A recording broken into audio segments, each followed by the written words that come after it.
नमस्कार, आप देख रहे हैं ब्रेकिंग बिहार। देखिए, 22 तारीख को पहलगाम में आतंकवादी घटना होती है। 27 लोगों की गोली मारकर हत्या कर दी जाती है।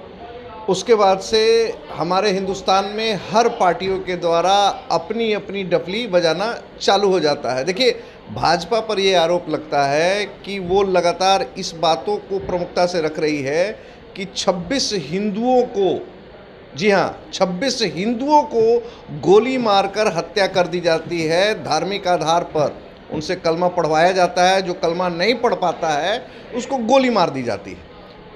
इन्हीं तमाम मुद्दों पर हम चर्चा करेंगे। बीजेपी के प्रवक्ता है कुंतल कृष्ण जी। कुंतल जी, सबसे पहले आपका ब्रेकिंग बिहार में बहुत बहुत स्वागत है। धन्यवाद सर।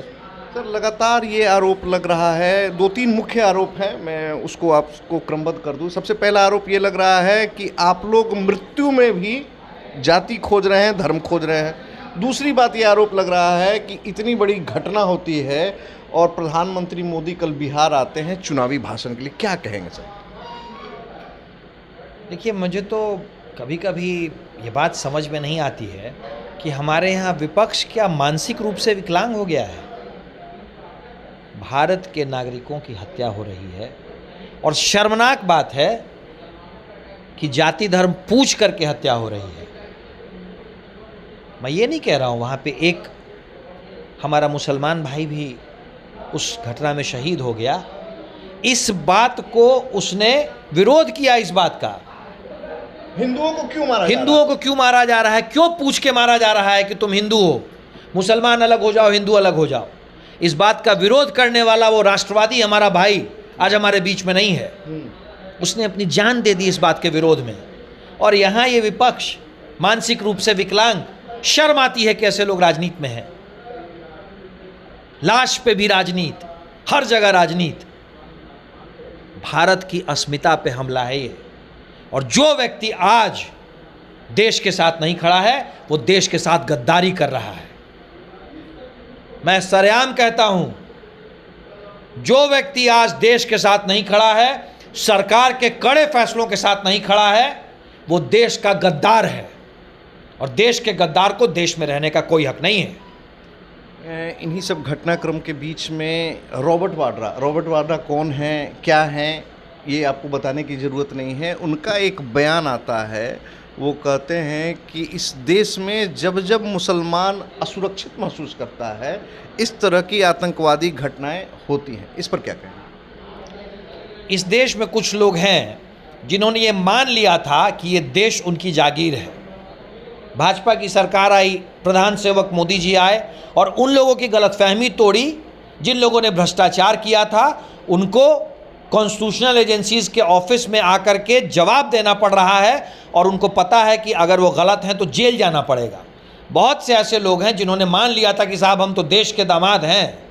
उन लोगों की मानसिक स्थिति खराब हो चुकी है, क्योंकि जिसको वो अपनी जागीर मानते थे, जिसको अपना गुलाम मानते थे, उन एजेंसियों के सवाल के जवाब देने पड़ रहे हैं।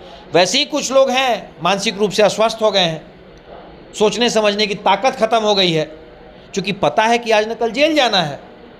इसलिए उन लोगों की बातों का तो मैं तो एक लाइन में आपको कह रहा हूँ कि ये जो घटना हुई है, ये घटना सीधे भारत के सीने में भोंका गया खंजर है। सीने में भोंकते तो बात भी समझ में आती, पीठ में पीछे से किया हुआ वार है। और जो वार पीठ पे करता है उसका क्या हश्र होना चाहिए ये सबको पता है। इस वक्त जो भारत के साथ नहीं खड़ा है, भारत की सरकार के साथ नहीं खड़ा है, जो यहाँ पे भी राजनीति कर रहा है, वो देश के साथ गद्दारी कर रहा है, देश के साथ राजनीति कर रहा है। लगातार जिस प्रकार से माहौल बनाया जा रहा है, आपको याद होगा लोकसभा चुनाव के पहले पुलवामा अटैक हुआ था। उसके बाद में भारत सरकार ने एलओसी के पार में जो तबाही का मंजर दिखाया था पड़ोसी मुल्क को, क्या हम मान के चलें कि इस बार भी कुछ वैसा या उससे भी कुछ बड़ा हो सकता है?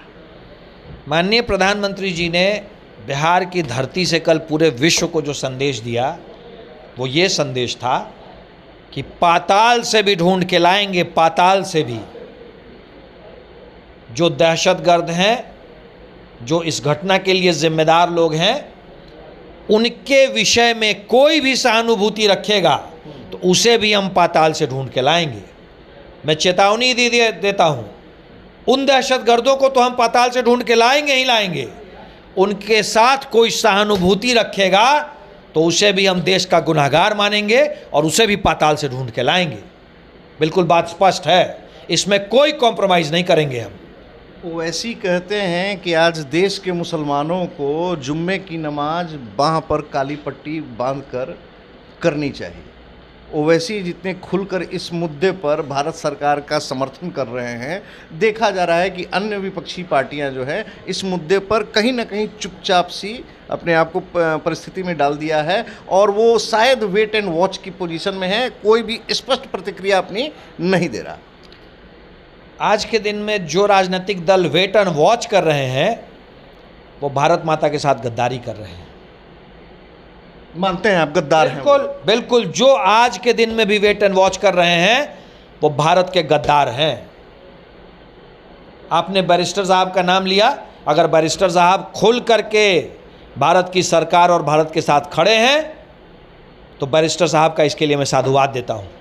पर जो लोग आज भी राजनीति कर रहे हैं और वेट एंड वॉच की पॉलिसी में हैं वो भारत के गद्दार हैं, उनके ऊपर शर्म आती है, ऐसे राजनीतिक जमात पे थू है। कुंतल जी, आपसे एक आखिरी प्रश्न मेरा रहेगा। देखिए, ज़माना सोशल मीडिया का है और जिस प्रकार से सोशल मीडिया पर देश के विभिन्न राज्यों से हम देख रहे हैं, भले ही इक्के दुक्के ही वारदात सामने आ रहा है, लेकिन पाकिस्तान जिंदाबाद और लश्कर तोयबा को धन्यवाद दिया जा रहा है कुछ चुनिंदा लोगों के द्वारा। क्या आपको नहीं लगता है कि वैसे लोगों को चिन्हित कर इतनी कड़ी सज़ा देनी चाहिए कि दोबारा कोई ऐसी हिमाकत न करे?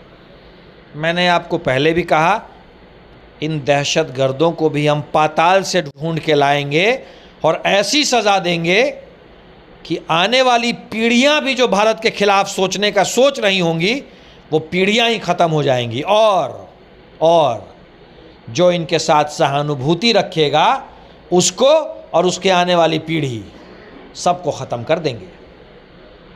तो जैसा कि आपने देखा, हमारे साथ कुंतल कृष्ण थे। देखिए, 22 तारीख को जो आतंकवादी घटना हुई है, स्पष्ट तौर से सरकार का मानना है कि कहीं ना कहीं चूक हुई है। हम इसकी समीक्षा करेंगे और हम देखेंगे कि ये चूक किस प्रकार से हुआ। लेकिन इस चूक के बहाने जिस प्रकार से सरकार को कटघरे में खड़ा कर दिया गया है और विभिन्न राजनीतिक पार्टी के लोग जिस प्रकार से माहौल बना रहे हैं, लगातार अलग अलग तरह की बातें की जा रही है, तो ये अब देखने का विषय होगा कि प्रधानमंत्री मोदी और अमित शाह की अगुवाई में भारत क्या ठोस निर्णय लेता है और इस आतंकवादी घटना का सबक कितने लोगों को सिखाया जाता है। देखिए, पाकिस्तान में खलबली मची हुई है, इससे हम इनकार नहीं कर सकते हैं। अब ये देखने का विषय होगा कि भारत सरकार जब जवाबी कार्रवाई करती है तो इसके बाद में भारत पाकिस्तान ही नहीं, अंतर्राष्ट्रीय समुदाय में भी जो है क्या संदेश जाता है। देखिए, कुंतल कृष्ण जो बातें को कह रहे थे, उस बातों पर आपकी क्या प्रतिक्रिया है?